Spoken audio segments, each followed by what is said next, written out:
The excitement in the Mercedes-Benz Superdome reached its peak as the lights went down and Kendrick Lamar took the stage for the NFL's biggest event. Cameras shifted to millions of viewers at home just as Lamar, flanked by dancers and dramatic lighting, kicked off his performance with fireworks and lively music. It was a pinnacle of artistic expression, until one individual in the audience raised two flags that changed the course of the evening. Draped in the red, white and black of the Palestinian flag and the green and yellow of the Sudanese flag, the protester boldly stood in full view, silently delivering a powerful message: Free Gaza and Sudan. By the way, welcome to Celebrity Hip Hop Showroom, where hip hop and celebrity drama never sleep, so hit that subscribe button so you never miss the mess. Let's get into it. This startling moment lasted only a few seconds but resonated far beyond the stadium. On February 11, 2025, during Super Bowl 59, 41-year-old Zul-Qarnain Kwame Nantambu managed to evade security. Whether through careful planning or a momentary lapse is still under investigation, and made his statement. What began as a televised event quickly escalated into a legal and political controversy that, months later, led to Nantambu's arrest. On Thursday, the Louisiana State Police announced that Nantambu had voluntarily surrendered to face charges of resisting an officer and disturbing the peace by interrupting a lawful assembly. These charges could result in fines or jail time, depending on the legal proceedings. In a jurisdiction still grappling with the balance between free speech and public safety, this case raises significant questions about the limits of protest, especially when it intersects with a legally sanctioned and corporate-sponsored event. The LSP's press release detailed that Nantambu, a New Orleans resident with a history of activism, admitted to bringing the flags into the dome.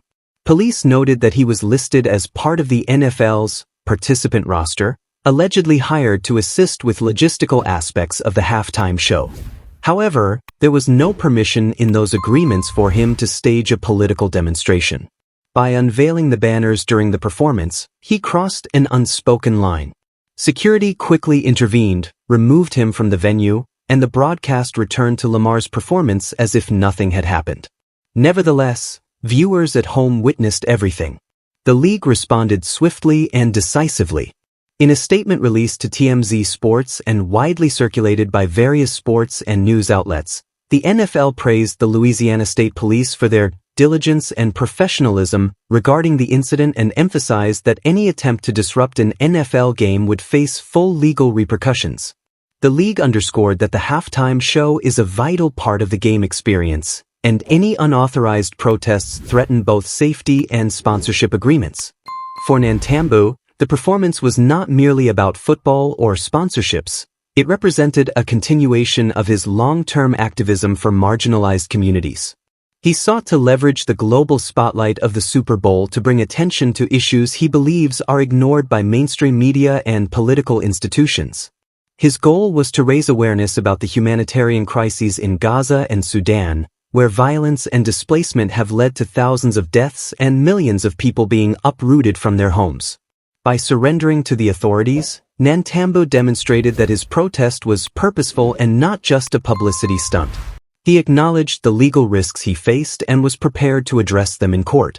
This decision transforms the incident from a mere breach of stadium regulations into a conscious act of civil disobedience, potentially affecting how political expression is handled in large entertainment venues. Nantambu's legal troubles, however, go beyond the Super Bowl incident. Recently, he made headlines again as a victim of an alleged attempted murder by former NFL player Antonio Brown. This incident occurred at a major boxing event in May, where Brown, who is accused of shooting at Nantambu over a financial dispute, is currently evading law enforcement. Nantambu claims that Brown owes him money from a previous lawsuit related to stolen jewelry in Dubai. Despite Brown being a fugitive, Nantambu's decision to face new charges in Louisiana reflects his belief that protest and accountability should go hand in hand. As Nantambu prepares for his upcoming court appearances, legal experts and civil rights advocates are weighing in. Defense attorneys argue that the First Amendment protects symbolic speech, even when it clashes with corporate interests.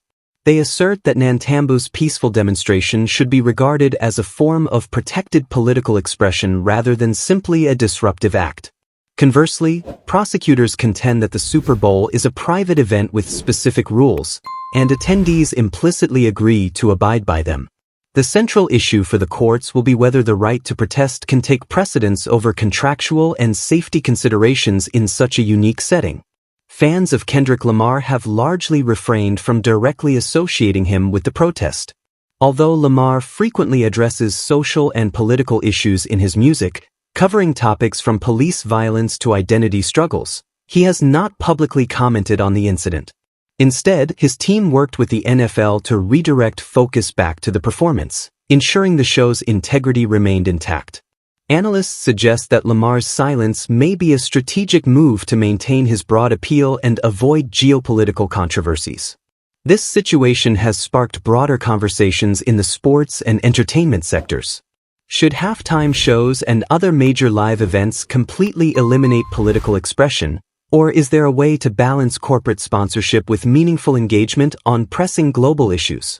Some advocates are pushing for clearer guidelines that would allow for designated moments of reflection or solidarity, akin to those seen during Olympic ceremonies or certain music festivals. However, others warn that permitting activism could disrupt the carefully orchestrated nature of these events and pose unpredictable security risks. The NFL's strong stance suggests that, for now, the league prefers certainty over open discussion. Yet, public opinion is divided. Social media is alive with hashtags both criticizing and supporting Nantambu. Some see him as a hero who utilized his global platform to bring attention to humanitarian issues, while others view him as a dangerous opportunist who transformed a family entertainment event into a political platform. Meanwhile, the legal community is closely watching how Judge Ella Broussard of Parish Criminal Court No. 2 will approach the case. Known for her careful balancing of free speech and public order, Broussard is likely to set a precedent for similar cases in Louisiana and potentially beyond. Her decisions on motions to dismiss or reduce charges could influence how other jurisdictions respond to unauthorized protests in private venues. As Nantambu's first hearing nears, interest remains high. Civil rights organizations are considering submitting amicus briefs in support of free speech protections. Experienced sports analysts are assessing the potential financial impact on the NFL if fans feel their entertainment spending is threatened by political issues. Additionally, international human rights groups are taking this opportunity to raise awareness about the situations in Gaza and Sudan, leveraging media attention to advocate for renewed diplomatic efforts.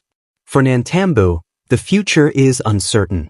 If convicted, he could face jail time and fines that might strain his finances. Nevertheless, he believes that the potential sacrifices are worthwhile for the chance to ignite discussions and actions on issues he deems vital. In a culture where most protests occur in designated public spaces or are delivered through scripted speeches, Nantambu's decision to raise flags in the Superdome serves as a powerful reminder that speech, especially when it challenges the status quo, can provoke complacency.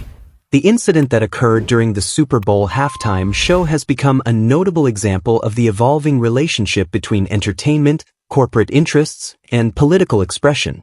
It raises crucial questions that are often ignored. Who is entitled to speak when millions are watching? How can we balance safety with freedom?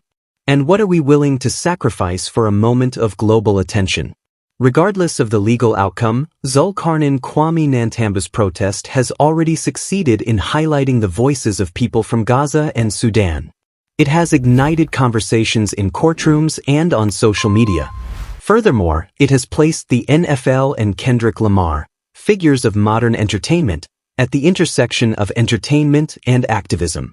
When the lights dimmed that night in February, few anticipated that a few flags would eclipse the fireworks and guest performances in public memory. Yet, months later, we are still grappling with the aftermath.